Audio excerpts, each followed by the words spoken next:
Hai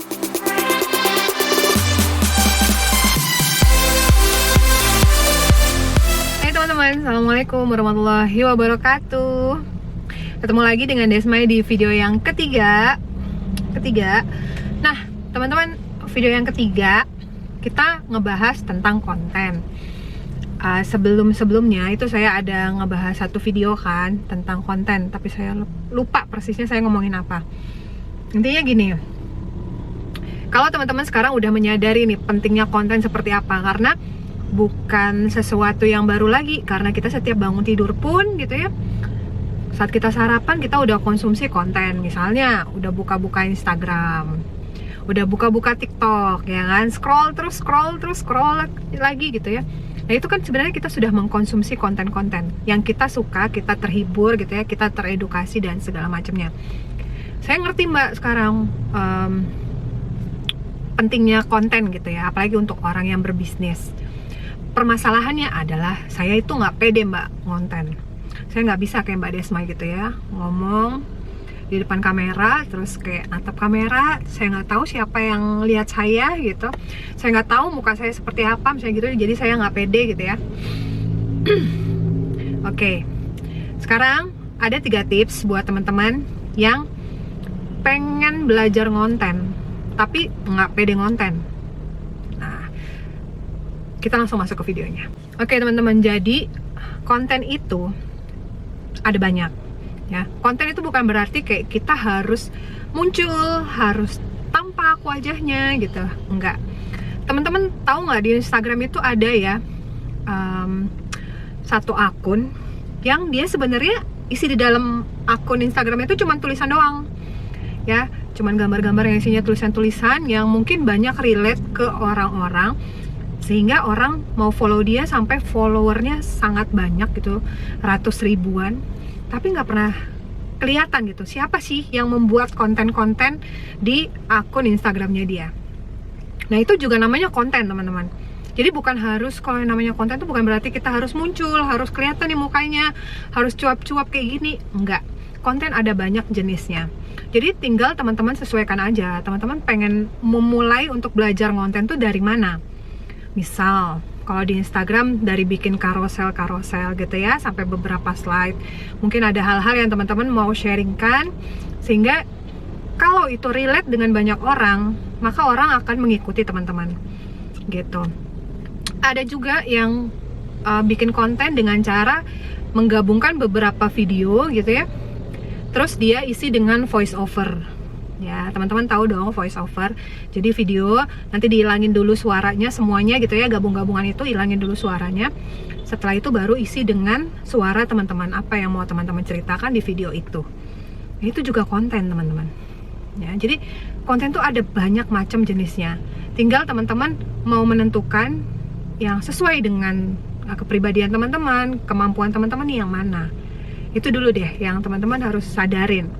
Ya, jadi bukan berarti, aduh saya nggak bisa ngonten mbak, saya nggak pede mbak, ya nggak di situ juga, nggak harus langsung teman-teman muncul kok, ya karena konten tuh ada macam-macam jenisnya. Oke, ketika teman-teman sudah menyadari nih ya bahwa konten itu jenisnya banyak, nah selanjutnya adalah kita masuk ke tips yang pertama. Tips yang pertama, kalau teman-teman memang nggak pede ngonten tapi pengen ngonten, tips pertamanya adalah teman-teman tentukan dulu satu tema besar yang teman-teman nanti mau bahas untuk keseluruhan akun teman-teman, yang nanti semuanya akan ngebahas tentang satu tema besar itu. Jadi misalnya teman-teman mau ngebahas tentang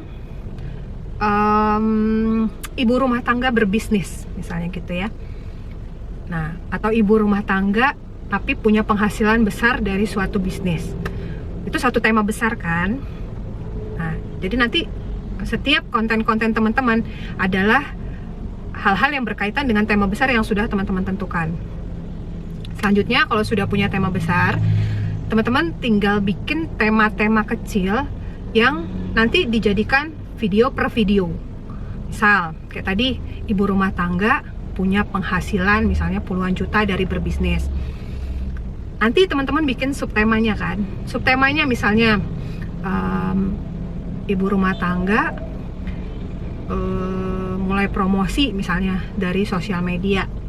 Itu satu video, teman-teman bikin durasinya pendek aja, 3-5 menit aja, nggak usah lama-lama. Karena ini kita sedang berusaha untuk kita diikutin dulu gitu. Jadi orang biasanya di 10 detik pertama itu akan sangat menentukan penilaian seseorang terhadap konten yang kita buat. Jadi usahakan di 10 detik pertama itu sudah menarik gitu sih ya teman-teman. Jadi entah itu teman-teman mau improvisasinya seperti apa, pastikan 10 detik pertama itu menarik bagi orang sehingga dia mau nonton lebih lama gitu. Kenapa saya bisa bilang seperti itu?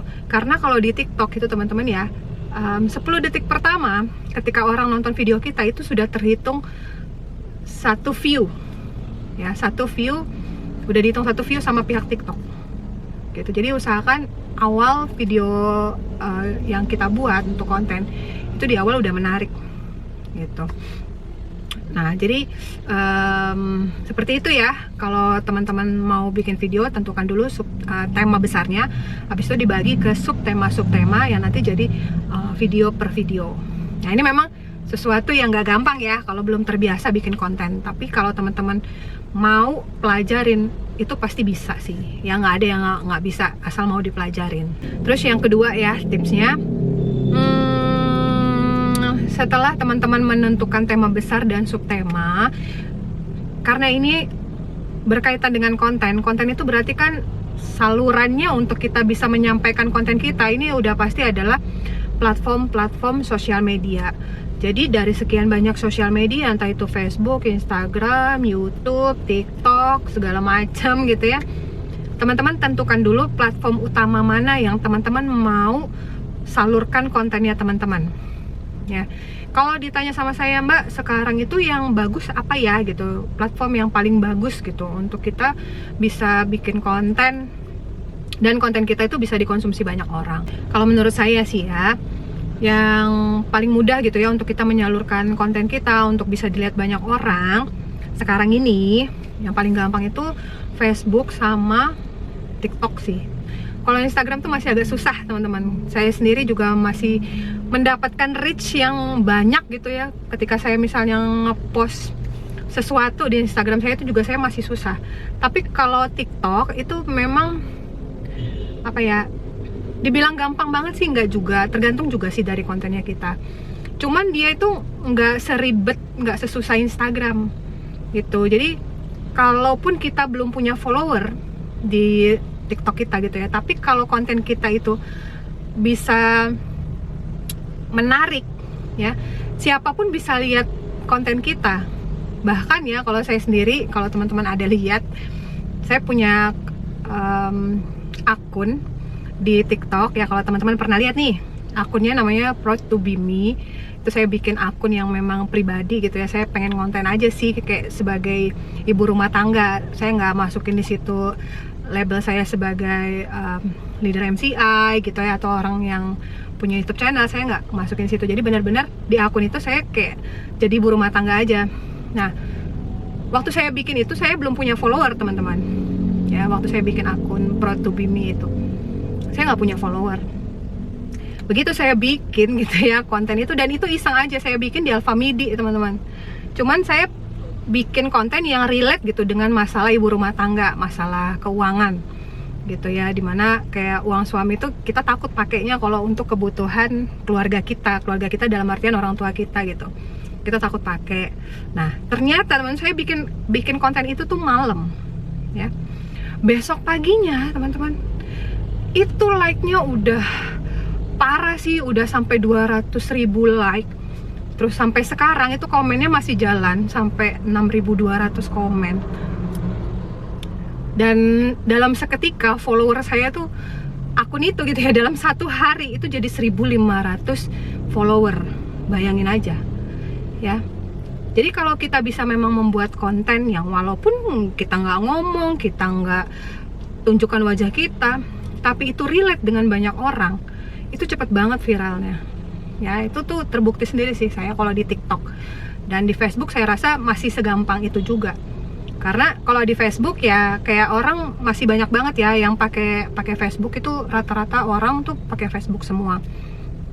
Jadi walaupun di Facebook itu yang bisa lihat kan paling yang berteman sama kita gitu ya, tapi masih bagus sih, masih gampang. Kalau di Instagram masih agak susah teman-teman. Jadi kalau mau belajar konten bisa dimulai dari TikTok dan dari Facebook. Nanti kalau teman-teman sudah terbiasa konten, sudah mulai paham gitu ya, menemukan tema dan subtema dan niche-nya gitu, teman-teman boleh jelajah semua platform. Terus yang ketiga, teman-teman perlu catat bahwa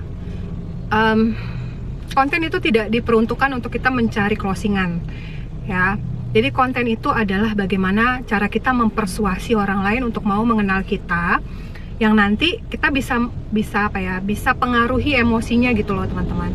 Nah, begitu kita bisa pengaruhi emosinya, kita bisa melakukan pendekatan, maka kita bisa arahkan mereka ke landing page. Landing page itu adalah halaman di mana kita memperkenalkan siapa diri kita, terus keseharian kita, terus kita di bisnis apa. Nah, itu ada tempat khususnya, ada kamar khususnya, itu namanya landing page. Landing page itu biasanya sih sebuah link yang diklik nanti dia akan pindah ke kamar yang lain gitu. Ya, jadi bukan kita bikin konten tuh tujuannya nanti dapat closingan di situ, enggak gitu ya. Konten itu fungsinya untuk mempersuasi, mempengaruhi emosi orang lain, cara pandangnya, terus juga kepercayaannya itu bisa kita pengaruhi lewat konten gitu. Jadi teman-teman harus garis bawahi di situ bahwa kita konten itu tujuannya adalah menjadikan konten itu alat, bukan media untuk dapat closingan. Kalau teman-teman berharapnya dari konten bisa dapat closingan, nanti malah jadi capek, kok nggak closing, akhirnya malas bikin konten. Oke ya, jadi semoga bermanfaat untuk video yang ketiga. Saya udah jelaskan sejauh yang saya tahu dan sejauh yang saya lakukan. Semoga bermanfaat buat teman-teman semua, semoga bisa diaplikasikan juga ya. Good luck buat semuanya. Ingat, konten sekarang sangat besar efeknya di dalam branding, di dalam bisnis. Itu konten gede banget efeknya. Jadi teman-teman rugi sih kalau dari sekarang nggak belajar untuk bikin konten, nanti ketinggalan soalnya. Ya kan, sayang banget, rugi banget kita kalau tertinggal gitu dari orang lain yang sudah mempelajari konten, sudah sedemikian rupa kita baru mau mulai misalnya gitu ya, ketinggalan. Oke? Ya, kita ketemu nanti di video yang selanjutnya lagi, di minggu yang selanjutnya. Thank you buat semuanya yang udah lengkap nonton video Desmai sampai selesai. Good luck, sampai ketemu lagi, bye. Assalamualaikum warahmatullahi wabarakatuh.